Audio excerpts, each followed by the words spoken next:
How's it going? This is Hoiman, and today we're taking a look at the NECA Marty McFly figure. So for the front of the packaging, you have a nice picture of a iconic illustration. Came straight out of the movie, looks really nice. And then down here you have the Back to the Future 35th anniversary logo. And then here, it's quite difficult to see, but you can see his signature here, and I'm not too sure whose signature that is, but please let me know if you do find out in the comments below. And then on the sides, you have a nice image of the DeLorean,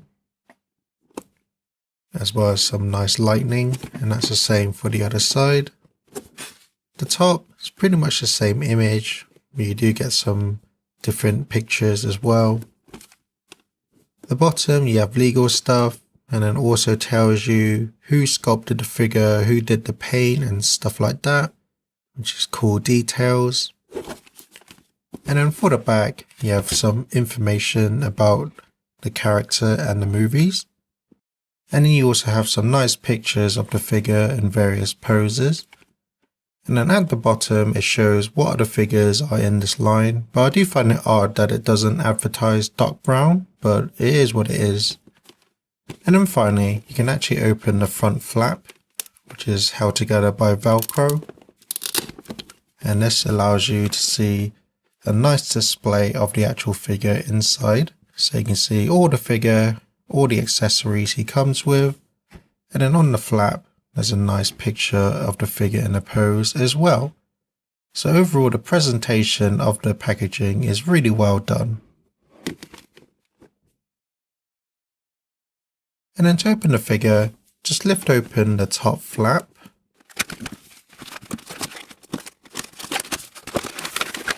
And then pull out the figure. And there's the figure all together with its accessories. So here's the actual figure, and I believe this figure actually uses 3D face printing technology. So the head sculpt is really accurate to Michael J. Fox. Looks pretty much like the actor from pretty much from all angles, and it definitely captures the look of Marty McFly from the films. And the face itself again is really nicely sculpted. Looks really nice and clean, and all the facial details are very well sculpted and nicely painted as well. And then the hair itself is actually sculpted. You can see all the strands in the hair, and then there's a light wash as well to bring out further details in between each strand. And then down to the torso, it's really well detailed. You can see all the details in the striped shirt underneath, and then his overcoat as well as his gilet is really well sculpted. Looks really realistic with all the creases and folds, and that applies to the back as well, and it has a really nice wash to bring out the folds and details. And then the sleeves are also really well detailed. Looks very realistic, looks just like denim. And then you have the sleeves from the shirt as well as the watch that he's wearing. It's well sculpted for the most part. And then the hands themselves have a lot of detail. Not really much paintwork, but you can see all the veins and bone structure. And then the palms as well. Looks really realistic.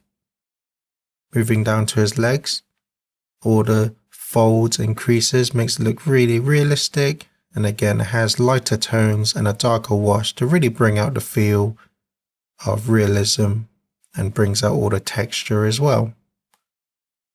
And that goes all the way down to his legs. You can see there's just so much folds and creases. Looks really nice, especially around the ankles. And then the shoes themselves, really well sculpted. They look really worn with a nice wash over them, and you can see all the laces are sculpted as well. And then the soles themselves aren't really sculpted, but they do have holes, so if you want to use a stand, you can support the figure that way.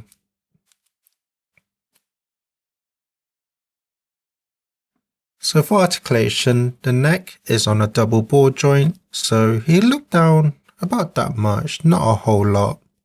And then he can look up, not really a whole lot, and that's because of the collar of his gilet. And although the gilet is a softer material, it still does hinder the head quite a bit.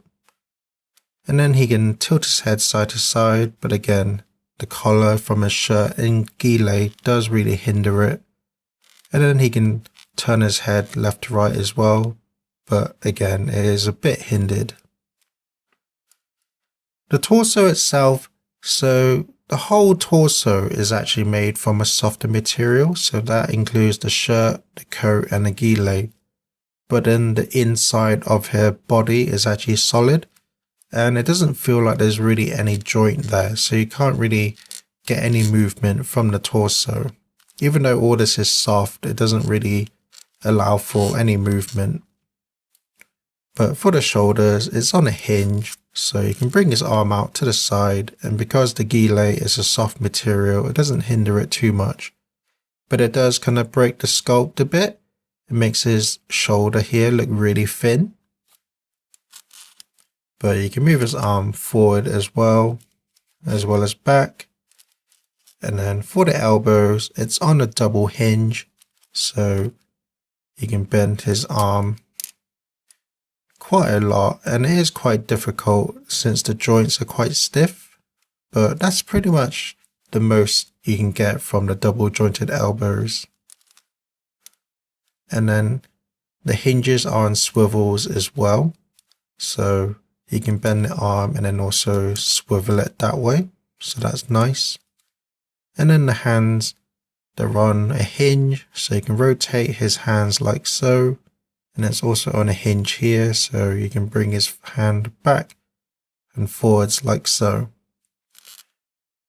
For the legs, the crotch piece here is actually connected to the torso, so that means it's a softer material as well. And each leg is on a ball joint, so you can kick about that far to the side. Quite a lot of movement. You can kick forward about that much, and then kick back about that much, and then he's got the thigh swivel in there as well. And then for the knees, it's on a single hinge, so he can bend about that much, not really a whole lot of movement, but he can swivel slightly as well. And then for the ankles, it's on a hinge, so you can bend back about that much, and the back part of the shoe here is a softer material, so it allows just for a bit more movement. And then he can bend forward about that much, not really a whole lot. He can tilt his foot side to side and then also swivel. So for the most part, he has a lot of articulation, but due to a lot of the sculpt and just choices in design, he is quite limited for the most part, especially around the head and around the torso area. But for the most part, you should be able to get all the poses that you want the figure to do. But that's the figure. Let's take a look at the accessories. So he comes with another head with the sunglasses on. So the glasses themselves are nicely sculpted and have a nice glossy finish to them. And then the mouth is also closed as well. For hands, he comes with a pair of open palmed hands. One hand to hold the camera, another hand to hold the guitar, and then another hand holding a piece to play the guitar. I can't remember what they're called.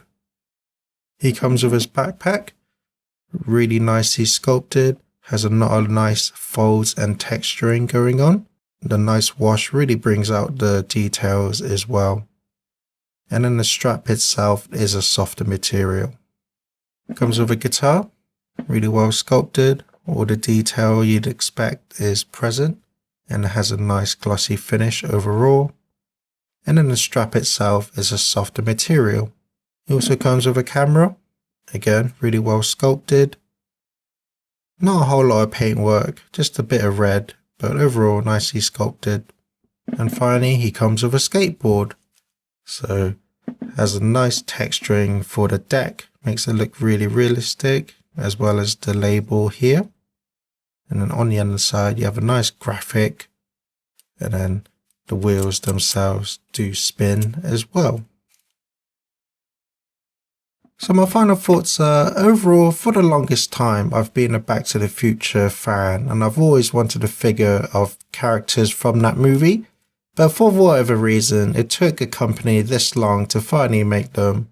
But now that it's in my hand, I can say that if you're a fan of the films, I can definitely recommend this figure.